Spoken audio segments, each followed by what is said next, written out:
This first module of the course is designed to introduce you to the field of psychology. The chapter in the textbook is divided into essentially two different parts. One is about the history of psychology, the history of ideas that psychologists have studied, as well as a history of the people, the different research methodologies, and so on. Psychology is a very young science. It's only been around about 130 years or so, and it's an interesting story. But I'm not going to talk too much about the history of the field. You can read about that in the textbook, and it's fair game for the quizzes. But I don't have much more to say about it than you will see in the textbook, and there's no point in my just reading the textbook to you.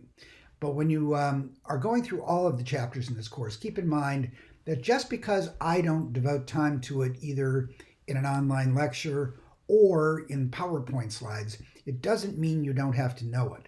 A lot of times there will be material in the chapters in the textbook that I want you to study, that I want you to master, and I will quiz you on that.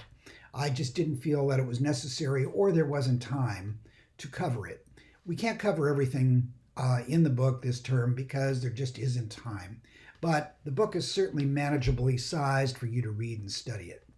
I'm going to focus more on the other part of the chapter, which is what the different fields of psychology are and how one goes about getting a profession or a career in the field of psychology.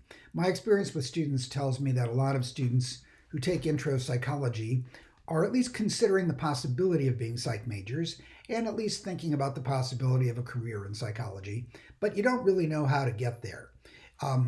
When I was a student, I was not interested in psychology at all.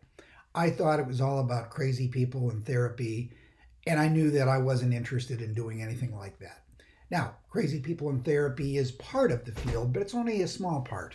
Psychology is much broader than that. So I want to talk a little bit about that in my PowerPoint presentations to tell you what the different areas of psych are and how one can go about getting into the field.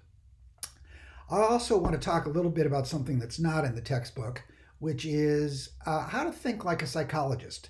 Psychology is a particular way of looking at the world, thinking about human nature. I'm not saying necessarily it's the right fit for everyone or the best possible way, but it's a different lens, a different perspective on what people are all about. And for this term, I'd like you to kind of try that on as you think about people. So go through the module and take a look at the PowerPoint slides, and when the time comes, be ready for the quiz.